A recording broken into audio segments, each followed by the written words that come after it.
بسم اللہ الرحمن الرحیم۔ گمنام ہیروز کے معزز ناظرین، السلام علیکم۔ آئیے چلتے ہیں کہانی کی طرف۔ ناناکا بہت مکار ہے۔ اس کی ٹیلی پیتھی جاننے والے پہلے مکاری سے مجھے دوست بنا سکتے ہیں، پھر میرے اندر سے تمام اہم راز معلوم کر کے مجھ سے دشمنی کر سکتے ہیں۔ دشمن اتنا لمبا کھیل نہیں کھیلیں گے، تمہیں پہلی فرصت میں اپنی معمول بنا کر تمہارے جزیرے پر حکومت کریں گے۔ ایسا تم بھی کر سکتے ہو؟ کیا خیالات پڑھ کر میرے اہم راز معلوم کر رہے ہو؟ میں بڑی دیر سے تمہارے اندر ہوں، نہ میں نے تمہیں اپنی معمول بنایا ہے، نہ تمہارے راز معلوم کر رہا ہوں، البتہ تمہارے حالات معلوم کر چکا ہوں۔ تم لن تاؤ جزیرے کی بے تاج ملکہ ہو۔ وہ جزیرہ بین الاقوامی سمگلروں کے لیے صدر دروازے کی حیثیت رکھتا ہے۔ دوسرے ممالک کے سمگلروں کو تائی کے ساحل سے اپنا مال گزارنا پڑتا ہے۔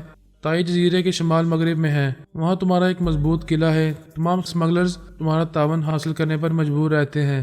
میڈم مارلی کا وہ قلعہ ساحلی سمندر میں تھا، چاروں طرف پانی ہی پانی تھا۔ اس قلعے کے اندر ہیلی کاپٹر کے ذریعے پہنچا جاتا تھا، یا پھر مارلی کے 2 سیٹر ہوائی جہاز کے لیے گہرے پانی میں رن وے بنا ہوا تھا۔ وہ جہاز فضا سے سمندر کی سطح پر آ کر پانی میں موٹر بوٹ کی طرح دوڑتا ہوا سمندری گیٹ سے گزر کر قلعے کے اندر پہنچ جاتا تھا۔ تمام سمگلرز کے بحری جہازوں کو اس قلعے کے آس پاس سے گزرنا ہوتا تھا، اور وہ میڈم مارلی کو اس کا حصہ دیے بغیر وہاں سے گزر نہیں سکتے تھے۔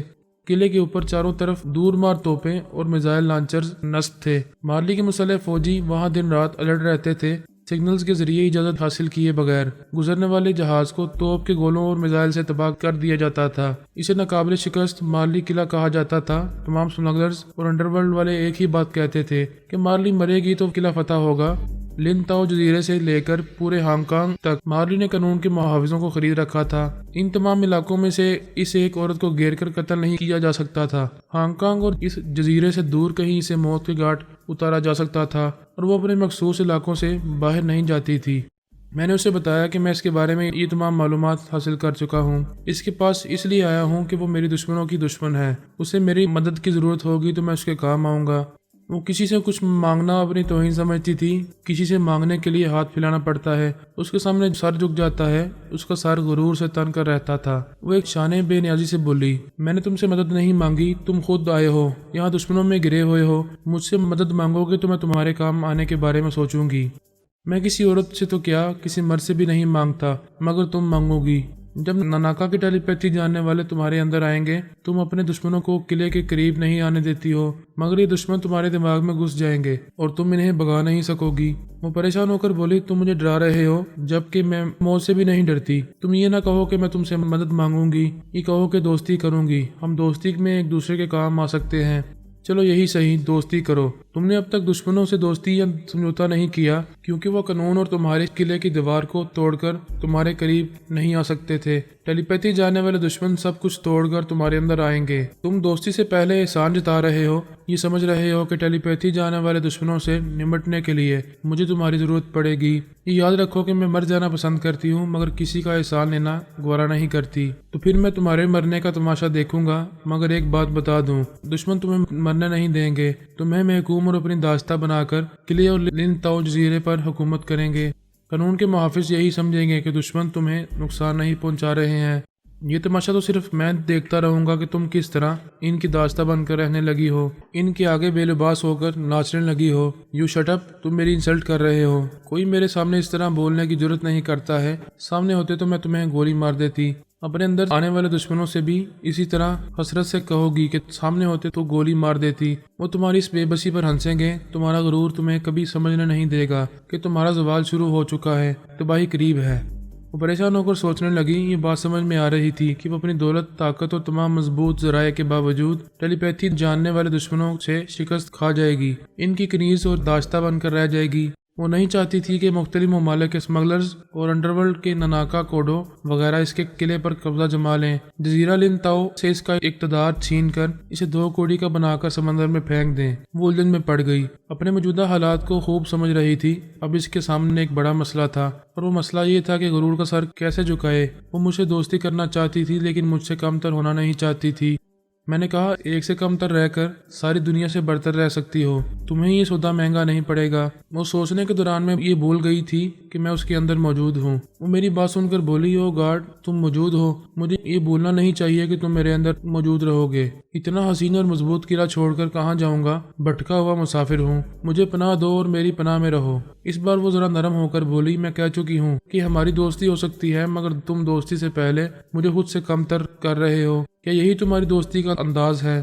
تمہارا انداز بھی ہمیشہ برتر رہنے والا ہے۔ تم دوست سے زیادہ حکومت بیگم بن کر رہو گی، ہماری دوستی برابر کی سطح پر ہوگی۔ چلو یہی صحیح، میں تمہاری انا کو ٹھیس نہیں پہنچاؤں گا۔ اور بولو کیا چاہتی ہو؟ ایک بات کھٹک رہی ہے، میرا ایک شبہ دور کرو، میں تمہارے خیالات پڑھ رہا ہوں۔ تمہیں شبہ ہے کہ میں شاید فرحات نہیں ہوں، ہو سکتا ہے کوئی دشمن ہو۔ میں یہی سوچ رہی ہوں، اپنے فرحات ہونے کا ٹھوس ثبوت پیش نہیں کرو گے تو میری تسلی نہیں ہوگی۔ میں تمہیں پوری طرح مطمئن کروں گا، مجھ سے ملنے کے بعد تمہارے دل میں کوئی شبہ نہیں رہے گا۔ جب تک اطمینان نہیں ہوگا میں تم سے کہیں ملاقات نہیں کروں گی۔ پہلے اپنا اعتماد قائم کرو۔ ٹھیک ہے، جو چاہتی ہو وہی ہوگا۔ مانو سے کہو مجھے دشمن نہ سمجھے، تمہاری گود میں آ جائے۔ مانو اس سے دور سیٹ پر بیٹھی ہوئی تھی۔ مارلی نے کہا، کمان مانو یہاں کوئی ضرور ہے، مگر مجھے کوئی خطرہ نہیں ہے۔ وہ میاؤں کہتی ہوئی اپنی جگہ سے اٹھ کر اس کی گود میں آ گئی۔ میں اس کے دماغ سے نکل آیا۔ وہ ساحل سمندر کی طرف اپنے ایک شاندار کاٹیج کی طرف جا رہی تھی۔ وہاں 2-4 گھنٹے آرام کرنا اور ایک ضروری معاملے میں مصروف رہنا چاہتی تھی۔ پھر شام کو جزیرے لن تاؤ میں واپس جانے کا ارادہ تھا۔ جب وہ کاٹیج میں پہنچی تو میں نے اسے گہری نیند سلا دیا، پھر اسے ہپنوٹائز کیا۔ اس کے دماغ میں یہ باتیں نقش کر دیں کہ نیند سے بیدار ہونے کے بعد جو شخص اس سے ملاقات کے لیے کاٹیج میں آئے گا وہی فرحات علی تیمور ہوگا۔ وہ کسی شک و شبہ کے بغیر اس پر بھروسہ کرے گی۔ میں نے اس کے ذہن میں ایک نیا لب و لہجہ نقش کیا تاکہ ناناکا کوڈو کے ٹیلی پیتھی جاننے والے اس کے دماغ میں جگہ نہ بنا سکیں۔ پھر ہپنوٹزم کے اصولوں کے مطابق وہ 2 گھنٹے تک سوتی رہی۔ اس وقت میں سمندر کے ایک ساحلی گارڈن میں بیٹھا ہوا تھا۔ اب 2 گھنٹے بعد مارلی کے پاس جانے والا تھا۔ اس کا کاٹیج وہاں سے قریب تھا۔ میں نے سونیا کو مخاطب کیا۔ اس نے پوچھا، کیا میری ضرورت ہے؟ کوئی خاص ضرورت نہیں ہے، فرصت ملی تو پوچھنے آیا ہوں۔ تم خود کیوں نہیں آئی؟ آنے ہی والی تھی، جناب تبریزی نے مجھے ہدایت کی ہے کہ اب میں بابا صاحب کے ادارے سے باہر رہا کروں۔ اس کا مطلب ہے تم میرے پاس آ رہی ہو؟ کوئی ضروری نہیں ہے، پتہ نہیں ادارے سے باہر نکلتے ہی حالات کدھر لے جائیں گے۔ ویسے بھی مجھے تمہارے پاس نہیں آنا چاہیے۔ کیوں نہیں آنا چاہیے؟ کیا تمہیں یہاں آنے سے منع کر رہا ہوں؟ کمان ابھی چلی آؤ۔ اوپری دل سے نہ بولو، میں آؤں گی تو رنگ میں بنگ پڑے گا۔ تمہارے چور خیالات میڈم مارلی کا نام لے رہے ہیں۔ میں مارلی کے لیے ہی کہہ رہا ہوں، چلی آؤ، بہت ہی خطرناک عورت ہے، اس سے نمٹنے میں مزہ آ جائے گا، تمہارا مزہ کرکرا ہو جائے گا، تم تانا دینے سے باز نہیں آؤ گی۔ میں یہاں مارلی سے عشق نہیں کر رہا ہوں۔ کیا مجھے نادان بچی سمجھ رہے ہو؟ جھوٹ نہ بولو ورنہ تمہیں مارلی کے قریب بھی نہیں جانے دوں گی۔ تم کیا کرو گی؟ کباب میں ہڈی بنو گی؟ ہڈی کی بات کیا کرتے ہو؟ میں کباب ہی نہیں رہنے دوں گی، نہ تم کھاؤ گے نہ میں ہڈی بنوں گی۔ مجھے چیلنج کر رہی ہو، اپنے میاں سے میاؤں میاؤں کر رہی ہو۔ میں میاؤں میاؤں نہیں کرتی، پنجے مارتی ہوں، کبھی گرجتی نہیں، اچانک برس پڑتی ہوں۔ میں تمہاری ایک ایک رگ کو پہچانتا ہوں، اس لیے دعویٰ نہ کرو کہ کباب میں نہیں رہنے دو گی، مارلی کو غائب کر دو گی۔ میری آنکھوں سے سرما چرانے کی بات نہ کرو، تمہیں شرمندگی ہوگی۔ میرے پیارے، میرے راج دلارے، آنکھوں سے سرما چرانا بڑی بات نہیں ہے۔ عورت تو مرد کے سر کے بال اڑا دیتی ہے، اس کی کھوپڑی میں دماغ نہیں رہنے دیتی، پہلے دیوانہ پھر پاگل بنا دیتی ہے۔ تم شرمندہ ہو جاؤ گے، یعنی تم مارلی کو میرے پاس نہیں رہنے دو گے، اسے غائب کر دو گی یا اسے اغوا کرو گی۔ میں کچھ بھی کر سکتی ہوں، اسے تمہارے پاس رہنے نہیں دوں گی، لیکن مجھے اس کے دماغ میں پہنچانا ہوگا۔ ضرور پہنچاؤں گا، لیکن تم اسے جسمانی طور پر دور کرو گی، اس کے دماغ کو نقصان نہیں پہنچاؤ گی۔ وہ ذہنی طور پر صحت مند رہے گی، لیکن تم اس کا ہاتھ پکڑنے کے لیے ترستے رہو گے۔ یہ مت بولو کہ میں اس کے دماغ میں جاتا آتا رہوں گا، تمہاری کوئی چال کامیاب نہیں ہونے دوں گا۔ مجھے کیوں سمجھا رہے ہو؟ خود سمجھو کہ تم نے سونیا کو چیلنج کیا ہے، تم کہیں نہ کہیں الجھنے والے ہو۔ یوں چیلنج کرو گی تو میں تمہیں مارلی کے دماغ میں نہیں پہنچاؤں گا۔ تمہیں جو کرنا ہے اپنے طور پر کرو، مجھ سے تعاون نہ کرو، کوئی بات نہیں۔ میں کل صبح یہاں سے نکلوں گی اور کل رات تک ہانگ کانگ پہنچوں گی۔ تمہارے دشمن ناناکا کوڈو کے ذریعے مارلی تک پہنچوں گی، اسے غائب ہونے سے بچا سکتے ہو تو بچا لو۔ وہ ہنستے ہوئے چلی گئی۔ میں وہاں کئی جانے انجانے دشمنوں میں گرا ہوا تھا، ان کی طرف سے محتاط رہنے کے لیے میرا حاضر دماغ رہنا ضروری تھا۔ ایسے میں سونیا میری توجہ اپنی طرف سمیٹ رہی تھی۔ اسے ناکام بنانے، اس کی چال بازیوں کو سمجھنے اور مارلی کو اسے بچائے رکھنے کے لیے اس پہلو پر سے غور کرنا لازمی تھا کہ وہ کیسی کیسی چالیں چل سکتی ہے۔ میرا ایسا کوئی ارادہ نہیں تھا، میں نے اس لیے چیلنج کیا تھا کہ وہ اسی بہانے چلی آئے۔ میرے اطراف بدترین خطرناک مجرم اور دن کو رات اور رات کو دن بنانے والے انڈر ورلڈ کے کئی بےتاج بادشاہ تھے جن کا تعلق ایشیا، یورپ اور امریکہ کے ممالک سے تھا۔ ایسے ڈائنامائٹ قسم کے خطرناک مجرموں سے نمٹنے کے لیے سونیا کی موجودگی ضروری تھی۔ وہ مارلی کو مجھ سے دور کرنے کے لیے اسے اغوا کرتی مگر اسے نقصان نہ پہنچاتی، بلکہ اسے کہیں چھپا کر ناناکا جیسے دشمنوں سے محفوظ رکھتی۔ ایسے میں مجھے کیا ضرورت پڑی تھی کہ میں اسے ایسا کرنے سے روکتا؟ ہاں، مگر کھیل کھیل میں ہی صحیح، میں سونیا کو یہ بتانے والا تھا کہ وہ مارلی کے سلسلے میں مجھے دھوکہ نہیں دے سکے گی۔ میں اس کی چالوں کو سمجھتا رہوں گا۔ اس نے کہا تھا کہ وہ ناناکا کوڈو کے ذریعے مارلی تک پہنچے گی، گویا وہ ناناکا کوڈو کا کونڈا کرنے والی تھی۔ میں سامنے دیکھ رہا تھا اور سوچ رہا تھا۔ ایسے وقت ایک چینی دوشیزہ میری طرف آ رہی تھی۔ وہ میرے قریب آ کر رک گئی۔ میں انجان بن کر سوچ میں گم رہنے کا اظہار کرتا رہا۔ وہ تھوڑی دیر تک مجھے دیکھتی رہی جیسے پہچاننے کی کوشش کر رہی ہو، پھر آہستہ آہستہ چلتے ہوئے میرے پاس آ کر بیٹھ گئی۔ میں نے چونکنے کی ایکٹنگ کی، اسے دیکھ کر پوچھا، کیا بات ہے؟ یوں قریب آ کر بیٹھنے کا انداز بتا رہا ہے کہ اسٹریٹ گرل ہو، مرغا پھانس رہی ہو۔ وہ غصے سے بولی، شٹ اپ، میں ایسی نہیں ہوں، تم مجھے شناسا لگ رہے ہو، تمہیں پہچاننے کے لیے قریب آئی ہوں۔ میں نے اس کی آواز اور لہجے سے پہچان لیا، وہ میری معمولہ کملی تھی۔ میں نے اس کے دماغ میں یہ بات نقش کی تھی کہ وہ سونگھنے کی غیر معمولی صلاحیت رکھتی ہے۔ فراد علی تیمور کسی بھیس میں ہو، وہ سونگھ کر اسے پہچان لے گی۔ ٹیلی پیتھی جاننے والا زاؤ زیانگ اور امریکی جان ہارڈی مجھے ڈھونڈنے کے لیے اسے ساتھ لیے گھومتے تھے۔ میں نے کملی کے ذریعے انہیں ڈھونڈ کر انہیں موت کے گھاٹ اتار دیا تھا۔ کملی میرے احکامات کی پابند تھی، دشمنوں کو بے وقوف بنانے کے لیے میرے حکم کے مطابق کسی کو سونگتی تھی۔ ابھی میں نے حکم نہیں دیا تھا اور وہ میرے بالکل قریب آ کر مجھے سونگ رہی تھی، جبکہ میں کبھی اجازت نہ دیتا کہ وہ مجھے سونگنے اور دشمنوں کو مجھ تک پہنچائے کہ وہ مجھے سونگے اور دشمنوں کو مجھ تک پہنچائے۔ میں نے اسے پہچانتے ہی اس کے اندر پہنچ کر اس کے خیالات پڑھے۔ پتہ چلا کوئی اس کے اندر ہے اور فرحاد علی تیمور بن کر اسے حکم دے رہا ہے کہ وہ مجھے سونگے اور پہچانے کہ میں فرحاد ہوں یا نہیں۔ مجھے حیرانی ہوئی، کوئی دشمن ٹیلی پیتھی جاننے والا میرا حربہ مجھے ہی پر آزما رہا تھا۔ میں کملی کو ناناکا کے قریب پہنچا کر اس سے غافل ہو گیا تھا، کیونکہ اس کے ذریعے میں نے ناناکا کی لیڈی سیکریٹری جوزفین کے دماغ میں جگہ بنا لی تھی۔ اس کے ذریعے کچھ معلومات حاصل کر رہا تھا۔ جوزفین ناناکا کے ایک سیمورائی سے محبت کرتی تھی، وہ بھی اسے چاہتا تھا، لیکن ناناکا کے خوف سے محبوبہ کو دور سے دیکھتا تھا۔ میں کسی وقت ان دونوں کو ملا کر یکجا کر کے اس کے ذریعے سیمورائی کے دماغ میں گھسنے والا تھا۔ اب کملی کی اس حرکت سے پتہ چل رہا تھا کہ ناناکا کا کوئی ٹیلی پیتھی جاننے والا اس کے دماغ میں پہنچا ہوا تھا۔ وہ چور خیالات پڑھ کر معلوم کر چکا ہوگا کہ میں نے کملی کو اپنی معمولہ بنا رکھا تھا اور اس کے ذریعے ناناکا کے قریب پہنچنے کی کوششیں کر رہا تھا۔ دشمن ٹیلی پیتھی جاننے والے کو معلوم ہوا تھا کہ وہ سونگنے کی غیر معمولی حس رکھتی ہے، لہذا وہ کملی کے ذریعے میری بو سونگتا پھر رہا تھا۔ کملی نے میری مرضی کے مطابق سوچ کے ذریعے کہا، میں سونگ رہی ہوں مگر مجھے فرحاد کی مہک نہیں مل رہی۔ اس کی دوسری سوچ نے کہا، کیا میری سونگنے کی حس صلاحیت ختم ہو رہی ہے؟ میرا دعویٰ تھا کہ میں فرحاد کو لاکھوں بہروپیوں کے درمیان پہچان سکتی ہوں، پھر اسے پہچاننے میں غلطی کیوں کر رہی ہوں؟ پھر اس کی سوچ نے کہا، میں غلطی نہیں کر رہی ہوں۔ اس کی دوسری سوچ نے کہا، میں اس شخص کو بڑی دیر سے دیکھ رہی تھی، ایک گمسم بیٹھا سامنے دیکھتا ہوا ایسا لگ رہا تھا جیسے خیال خونی کے ذریعے کسی سے باتیں کر رہا ہو۔ یہ ضرور ٹیلی پیتھی جانتا ہے۔